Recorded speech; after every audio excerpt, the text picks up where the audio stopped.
नमस्कार। इस समय मैं पंचकूला में के नमो हॉस्पिटल में हूँ।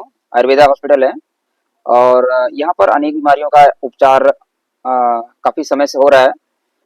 हमारे साथ में डॉक्टर अनु भारद्वाज जी हैं, जो कि पिछले काफ़ी समय से अलग-अलग बीमारियों पे अच्छा कार्य कर रहे हैं। 27 सालों का एक्सपीरियंस है आयुर्वेदा का। और आज हम एक बीमारी पे दीदी बात करेंगे आपसे, जो कि बच्चों में बहुत ज़्यादा है। आप भी उस पे काफ़ी डील किए हैं जब आप हिम्स हॉस्पिटल में भी थे और पहले भी डील किए थे। नेफ्रोटिक सिंड्रोम जो बच्चों में हो जाता है, जिसमें पेशाब में झाग आता है, बॉडी सूजन हो जाती है, आंखों पे सूजन हो जाता है, कोलेस्ट्रॉल बढ़ जाता है, ऐसी समस्या आती है। तो उसमें मतलब बच्चों को लेकर के माता पिता बहुत परेशान हो जाते हैं। तो एक तो बीमारी आती क्यों है, इसके ऊपर हम आपसे राय जानना चाहेंगे, क्योंकि इस तरीके की बीमारी अगर किसी को है तो आप बड़े आराम से ठीक हो सकते हैं। जो लोग वीडियो देख रहे हैं, आप ध्यान से बने रहें। क्यों आती है, लक्षण उसका क्या क्या है और उसका सलूशन क्या क्या है। तो ये तीनों चीज जो है आपसे मैं जानना चाहूंगा, जो घर पे व्यक्ति कर पाए आराम से। जी। सबसे पहले तो नमस्ते, सभी को मेरा प्रणाम। ये जो बीमारी का नाम आपने लिया, नेफ्रोटिक सिंड्रोम, छोटे बच्चों में ज्यादा रहती है और इसमें होता ये है कि प्रोटीन लीक होता है। जी। बड़ों में भी होती है समस्या, जी जी जी। लेकिन बच्चों में ज्यादा देखने मिलती है। तो प्रोटीन लीक होता है बॉडी में से, उस वजह से जो है शरीर में कमजोरी रहती है, सूजन आ जाती है, क्योंकि जब प्रोटीन कम रहता है तो पानी शरीर में भर जाता है। तो ज्यादातर इन ऐसे बच्चे जो हैं उनका पेट बहुत फूला रहेगा। देखेंगे तो उनके पेट में पानी भरता है, एकदम मटके जैसा उनका पेट दिखता है और चेहरा भी एकदम जो है उस पे भी सूजन आ जाती है, आंखों के नीचे सूजन आती है। लक्षण तो आपने पहले बता ही दिए धीरे जी जी जी। फिर भी मैं दोबारा से बता दे रही हूँ। और इसमें ब्लड भी काफी कम हो जाता है, एनीमिया भी हो जाता है। और जैसे कोलेस्ट्रॉल का भी आपने बताया। अगर हम आयुर्वेद के हिसाब से इसको देखें तो ये एक प्रमेय का टाइप है। प्रमेय यानी जो डायबिटीज के अलग अलग टाइप है, जी, उसमें एक प्रकार इसको माना गया। जी। तो जो हमारे आचार्य सुश्रुत हुए हैं, जी, जिनको सर्जन माना गया सबसे पहले, उन्होंने जो डायबिटीज थे उनको अलग अलग जो अलग अलग जो टाइप है उसके बारे में काफी विस्तार से उन्होंने वर्णन किया, क्योंकि उन्होंने ये देखा कि वो ऑपरेशन करते थे। जी। तो उन्होंने देखा कि ऑपरेशन करते हैं तो कई कई लोग तो बहुत अच्छे से ठीक हो जाते हैं तुरंत ही, लेकिन कुछ लोगों के जख्म ही नहीं भरते हैं।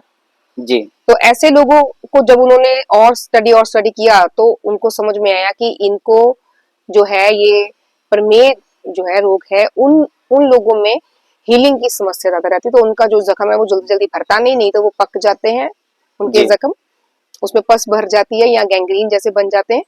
तो जैसे आजकल हम लोग देखते ही हैं, डायबिटिक फुट हो गया, ऐसे करके। तो इसी तरह से ही ये भी एक प्रमेय का ही टाइप है। मॉडर्न मॉडर्न चिकित्सा में इसको मतलब ऑपरेशन वगैरह के लिए मतलब सजेस्ट करते हैं। मेरे पास भी पहले कई पेशेंट आए थे, उनको सजेस्ट करते हैं कि भाई इनको ऑपरेशन होगा, 12-13 साल दवाइयां चलेंगी। सबसे पहले तो जो इसमें चीज स्टार्ट की जाती है वो स्टीरॉयड है। जी। चाहे बड़े लोग हों चाहे छोटे लोग हों, तो प्रोटीन लीकेज है, बॉडी में स्वेलिंग है, तो सीधा स्टेरॉइड जो है वो शुरू किए जाते हैं। जी। ताकि ये जो लक्षण है इनको तुरंत से कंट्रोल किया जाए। अगर मॉडर्न के हिसाब से, मॉडर्न साइंस के हिसाब से अगर हम देखें, एलोपैथी जो उसके हिसाब से अगर हम देखें, तो उन्होंने इसका कारण बताया है, नेफ्रोटिक सिंड्रोम इसको बोला जाता है, और जिसका कारण ज्ञात ही नहीं है, यही पता ही नहीं है, इडियोपैथिक रीजन है। इडियोपैथिक उसको लेबल किया जाता है कि जिसका कारण पता नहीं क्यों हो रहा है। तो आप एक तरह से इडियट के जैसे समझ सकते हैं कि कुछ भी कहीं से भी मुंह उठा के बॉडी में आ गए रोग। तो ऐसे बहुत सारे रोग हैं, और भी बहुत सारे ऐसे रोग हैं जिनको इडियोपैथिक लेबल कर दिया गया कि उनका कारण ही नहीं पता है कि वो क्यों हो रहे हैं बॉडी में। तो जिस भी बीमारी का कारण मॉडर्न साइंस में पता नहीं चलता, उनको नंबर 1 सबसे पहले उनको इडियोपैथिक बोल दिया जाता है, और नंबर 2 ये बताया जाता है कि इसकी कोई ट्रीटमेंट नहीं है। नंबर 3 ये बोला जाता है कि ये जीवन भर ऐसे ही चलेगा, और और तुरंत से जो इस पे स्टीरॉइड दिए जाते हैं उसके अलावा, ताकि जो एक्यूट सिम्टम्स हैं उनको मैनेज किया जा सके। तो यही है, ये भी एक ऑटोइम्यून प्रॉब्लम है जो नेफ्रोटिक सिंड्रोम है। तो इसमें भी यही सब बताया जाता है कि या तो स्टीरॉइड खाते रहेंगे, और केवल इतना ही नहीं, ये भी माना जाता है कि जो बच्चों को नेफ्रोटिक सिंड्रोम हो गया तो उनको उनकी जो उम्र है वो भी 20 से 25 साल के बीच में ही रहेगी मैक्सिमम, इससे जी ज्यादा वो जी नहीं पाएंगे, यहाँ तक भी बोल दिया जाता है पेशेंट को। जी तो है तो एक बहुत ही चिंताजनक विषय और आसान नहीं है माता पिता के लिए ये सब कुछ अपनी आंखों के सामने होते हुए देखना। जी, पूरा काफी तकलीफ है। पेशाब आती है, जी पेशाब में से झाग आ रही है, जी तो अब मैंने बताया झाग आ रही है तो उसका मतलब ये नहीं कि अगर हमने अपने पेशाब में थोड़ा सा झाग देखा तो हम इसको ओवर थिंकिंग करने लग जाए कि मुझे भी यही हो गया है। तो उसमें गाढ़ा झाग आता है, पेशाब का जो रंग है वो भी मटमैला होता है जी और जम भी जाता है, मतलब खड़ा रखेंगे तो वो उसके अंदर प्रोटीन जैसे जम गया इस तरह जी से भी नजर आता है। जी तो ये ऐसे है कि प्रोटीन जो है वो बॉडी में रुक नहीं पा रहा तो किडनी में से लीक होके वो निकल रहा है जी प्रोटीन शरीर में से, उस वजह से पानी भरता है, खास करके पेट में, आंखों में, कभी कभी पैरों पे भी सूजन आ जाती है और कई सारे और कमजोरी बहुत रहती है ऐसे पेशेंट को। पेशाब खुल के आएगा, जी बहुत बहुत पेशाब आएगा, तो उल्टा ज्यादा ही आता है, जी जी ऐसा है कि ज्यादा ही पेशाब आएगा जी नेफ्रोटिक सिंड्रोम वालों को। तो इसलिए इनको किडनी पेशेंट लेबल नहीं कर सकते हैं हम लोग, जी कि ऐसे जी नहीं है कि जैसे किडनी पेशेंट हमारे पास आए तो ऐसे ये भी एक पेशेंट है। हालांकि प्रमेय एक मूत्र का ही रोग है, जी लेकिन प्रमेय एक मूत्र का ही रोग है, लेकिन फिर भी ये एक किडनी की बीमारी नहीं है, ये जी पूरे शरीर में एक जो इम्यूनिटी है हमारे शरीर की वो शरीर के खिलाफ काम कर रही है, ये उसकी बीमारी है। जी तो इसलिए इसको इसका जो चिकित्सा है उसको भी अलग तरीके से करना पड़ता है। जी। जी। तो इसमें मतलब जो आयुर्वेद के अनुसार औषधियां हैं, क्योंकि इसको लेकर के जैसे आपने भी बताया वे परेशान होते हैं, हमारे पास भी बहुत सारे पेशेंट के फोन आते हैं, माता पिता बहुत चिंतित हो जाते हैं, बड़े बड़े हॉस्पिटल में जाते हैं। तो इसका आयुर्वेद में क्या उपचार है या कुछ घरेलू चिकित्सा है जिसके माध्यम से ठीक हो सकते हैं? मैं जितने भी माता पिता मुझे सुन रहे हैं मैं उनको यही कहना चाहूंगी कि पहली बात, अगर आप बच्चे में ऐसे लक्षण देते हैं तो घबराना नहीं है, शांत रहना है और जितना हो सके बच्चे की मेंटल हेल्थ के ऊपर ध्यान देना है। क्योंकि बच्चे जो इस तरह के बच्चे रहते हैं उनको जब लक्षण रहते हैं तो उनका कॉन्फिडेंस लेवल कम हो जाता है, उनका सेल्फ एस्टीम कम हो जाता है, वो दूसरे बच्चों के साथ खेलना नहीं चाहते, वो किसी से बात नहीं करना चाहते, तो वो एक तरह से जो है चाइल्ड डिप्रेशन हो जाता है, चाइल्ड डिप्रेशन में चले जाते हैं वो। और पेरेंट्स के फोन हमें आते हैं कि ये एक कोने में ही बैठे रहते हैं, किसी से बात नहीं करना चाहते हैं। तो सबसे पहली बात का ध्यान जो रखना है वो ये रखना है कि बच्चे को ये बार बार उसके सामने बात नहीं करना कि वो बीमार है, तो उसको एक खेलने दीजिए, उसको जो है बाकी लोगों के साथ में घुलने मिलने दीजिए। तो क्योंकि ये जो मेंटल हेल्थ है ये ऑटो इम्यूनिटी के ऊपर इसका बहुत रोल है। जी जी जी। जितना ज्यादा स्ट्रेस रहेगा, जैसे सोरियासिस है, जितना स्ट्रेस रहेगा उतना वो ट्रिगर होता है, बढ़ेगा और हाँ। जी तो जितना जितना बच्चे को हम ये प्रेशराइज करेंगे कि तुम बीमार हो या उसके सामने हम उसके विषय में बात करते रहेंगे इस तरह से, तो जी उतना ही वो साइकोलॉजिकली कमजोर होता है और वो जो उसकी साइकी है वो उसको फिजिकली भी कमजोर बनाती है, उसकी जी इम्यूनिटी जी और ज्यादा डिस्टर्ब होती है। डिस्टर्ब होते हैं। जी तो सबसे पहली बात का तो ये ध्यान रखना है। जी दूसरा की कुछ औषधियां हैं हमारे शास्त्रों में जो बताई गई हैं खास करके इस रोग के लिए भी, उनमें से एक है पुनर्नवा, जी क्योंकि ये लीवर पे काम करता है। जी पुनर्नवा को शोथर माना गया, यानी एंटी इंफ्लेमेटरी माना गया है। जी तो हर सेल की इन्फ्लेमेशन को कम करता है, जो फ्लूइड भर जाता है यानी सूजन आती है शरीर में उसको कम करता है। और इसका एक कॉम्बिनेशन आता है पुनर्नवा मंडूर करके, तो उसमें मंडूर अलग से है और पुनर्नवा, ये दोनों का कॉम्बिनेशन आता है। उससे क्या रहता है कि लीवर के ऊपर वो काम करते हैं और जो HB कम हो जाता है बच्चों का उसको भी वो बढ़ाने में मदद करते हैं, क्योंकि ये एक आयरन का बड़ा अच्छा सप्लीमेंट बन जाता है। और ये जो इस नेफ्रोटिक सिंड्रोम है इसको हैंडल करने में बहुत ही कारगर, लेकिन अपने आप से ये बच्चों को नहीं देना है। आपको किसी वैद्य की, किसी आयुर्वेदिक डॉक्टर की या कोई जो अच्छे जानकार हैं आयुर्वेद के, उनके सलाह के अनुसार ही आपको देना है कि बच्चे को कितना डोज देना है और जी कब तक उसको देना है और कब उसको बंद कर देना है। जी ये जी तो सबसे पहली बात आ गई इस पुनर्नवा मंडूर की। इसके अलावा एक और कॉम्बिनेशन बताया गया है, वो है तृण पंचमूल। तो बहुत बार तृण पंचमूल तृण पंचमूल इसमें जी इसमें या इसको लघु पंचमूल भी कहते हैं। जी जी तो ये 5 तरह के घास रहते हैं अलग अलग तरह के, जी जी जो कि हमारे इस यूरिनरी सिस्टम के ऊपर बहुत काम करते हैं। किसी भी तरह के किडनी पेशेंट को ये दे सकते हैं तृण पंचमूल। जी जी तो तृण पंचमूल घनवटी भी आती है, इसका तृण पंचमूल के काढ़ा भी आता है। तृण पंचमूल ऐसे भी मिल जाता है बड़े आराम से, काढ़ा बना के आयुर्वेद पी स्टोर पर सकते हैं, आराम से मिल जाता है। जी बड़े आराम से मिल जाते हैं। और अगर आपको पहचान है तो आपके आसपास ही उगते हैं ये घास, जी आपके आसपास ही उगती हैं 5 तरह की ये छोटी जो जड़ी बूटियां हैं। और अ, इसको पांचों को मिला के तृण पंचमूल बोलते हैं। तो तृण यानी घास, जी ऐसे घास के तृण पंचमूल, तिनके हैं। तिनके जी तो 5 तरह के तिनके हैं ये। जी जी ठीक है, तो ज्यादातर आप देखेंगे कि कहीं पर भी नदियां जो रहती हैं उसके आसपास, या कहीं पानी का जो सोर्सेस रहते हैं उसके आसपास ये उगे रहते हैं, जी उसके जी आसपास ये उगे रहते हैं। तो यही जो समझ में आ रहा है जी कि पानी में उग रहे हैं, जी इसका मतलब पानी के रोगों के साथ कुछ तो लेना देना इनका है। जी ठीक है, तो जितना भी शरीर में कहीं पर भी पानी भरने वाला या कुछ इस तरह का रोग है तो उसमें ये काम करेगा अच्छे से। जी ये रही औषधियों की बात। इससे ज्यादा और भी कई सारी चीजें हैं, लेकिन आ, उनके उनके लिए एक्सपर्ट ओपिनियन लेना जरूरी रहता है।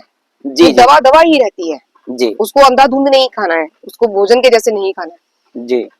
जी तो जो डॉक्टर अनु भारद्वाज जी ने बताया कि तृण पंचमूल और पुनर्रमा मंडूर ये 2 औषधि है जो कि ये बच्चों के लिए काम करेगा, पर उम्र और बीमारी के अनुसार उनके डोज अलग-अलग हो सकते हैं। बिल्कुल। इसलिए डोज नहीं बता रहे। आप कभी भी जब भी आप इस बीमारी से गंभीर हैं, समस्या से जूझ रहे हैं, अगर इस बीमारी से जूझ रहे हैं तो आप अपने नजदीक के डॉक्टर वैद्य से संपर्क करके भी आप इसका ट्रीटमेंट कर सकते हैं, इलाज ले सकते हैं, उनके माध्यम से डोज निर्धारित कर सकते हैं और अपने बीमारी को, बच्चों को बीमारी को ठीक कर सकते हैं। तो इन सभी उन माताओं के लिए ये एक खुशखबरी के तौर से है कि भाई हमें किसी हॉस्पिटल में बहुत ज्यादा लंबे समय तक भटकने की जरूरत नहीं है। आप आयुर्वेद के शरण में आइए और जो अच्छे वैद्य हों, जो अच्छे डॉक्टर हों, उनसे परामर्श लीजिए और अपने भोजन की डाइट भी सही करिए, खान पान सही रखिए, बच्चे की मानसिक स्थिति सही रखिए। जी, भोजन का जो है ना इसमें बहुत बड़ा रोल है। जी डाइट एक इसका मेन जो ट्रीटमेंट है वो डाइट है। जी तो इसमें हमें इसको इस तरह से समझना है कि जितनी भी प्रोटीन के सोर्सेस हैं वो अच्छे माने जाते हैं। जी अब जब हम प्रोटीन के सोर्सेस की बात करते हैं, जी धीरज जी मैं आपसे बात करूंगी, जी तो कई लोग बड़े रिजिड होते हैं कि वो वेजिटेरियन हैं। लेकिन मैं यहाँ पे एक बात करना चाह रही हूँ, सबके सामने मैं शेयर करना चाह रही हूँ कि आयुर्वेद में ये कहीं भी नहीं लिखा कि आप वेजिटेरियन रहिए। वो जी आपकी इच्छा है, या आप कहाँ रह रहे हैं, उस जी उस उस उस उस ज्योग्राफिकल परिवेश में उसमें, हाँ, जी उस जलवायु में कौन कौन से जड़ी बूटियां या कौन कौन से जो खान पान की चीजें, सब्जियां, अनाज, तेल पैदा हो रहा है वही खाएं। और अगर आप तलिए उसमें रह रहे हैं इलाकों में, तटीय तटीय इलाकों में रह रहे हैं, मतलब कोस्टल एरिया में रह रहे हैं, या नदी के किनारे रह रहे हैं, तो वहाँ की जो छोटी मछली रहती है, क्योंकि इसमें प्रोटीन का बहुत रोल है, प्रोटीन जी की कमी हो रही है शरीर में से, उसको पूरा करना बहुत जरूरी है। लेकिन बच्चा ज्यादा खाएगा नहीं, जी बच्चे क्या बड़े भी नहीं ज्यादा खा सकते हैं, जी एपेटाइट कम हो जाता है, खाने में रुचि नहीं रहती, उल्टी जैसा लगता रहता है, ऐसे सिम्टम्स आते हैं, डाइजेशन के बहुत ज्यादा सिम्टम आते हैं, जी ब्लॉटिंग ब्लॉटिंग हो गई, जी भूख नहीं लग रही है ना, जी ये सिम्टम्स आते रहते हैं। इसके अलावा क्या है कि कई लोगों का क्रेटिनिन बढ़ना शुरू हो गया, और बहुत सारे लोगों का यूरिक एसिड बढ़ जाता है, जी तो उस वजह से उनको दालें बंद कर दी जाती हैं। जी और लेकिन इसमें क्या है, दालों को अंकुरित करके जो वेजिटेरियन लोग हैं वो खाएं। बाकी जो लोग दूध पीते हैं वो देसी गाय का जो दूध है वो दूध पी सकते हैं, उसमें गिलोय को पका कर दीजिए, उसका क्षीर पाक जिसको बोलते हैं। जी तो एक तरह से खीर जैसे बनाना है उसको, कि जी जितना दूध है उतना पानी लेना है, जी और उसमें उम्र के हिसाब से जो गिलोय लेना है। ज्यादा मैं आसान तरीका बता देती हूँ कि जिसने भी लेना है उसका जो ये अंगूठा है, इसका ये जो पहला निशान है, इतना गिलोय आप आराम से उसको दे सकते हैं किसी भी व्यक्ति को बिना किसी नुकसान के। तो जी जब बच्चा है तो उसका भी इतना लीजिए, उसके हाथ का, तो जी इतना डोज उसमें कूट के दूध और पानी बराबर बराबर लेके पकाना है जब तक कि पानी जल जाए। पानी पूरा जल जाए, अकेला दूध बच जाएगा तो जी वो पिलाना है। हालांकि बच्चों के लिए बहुत कड़वा भी रहेगा, हम्म। तो बच्चों को अकेला दूध भी दे सकते हैं हम।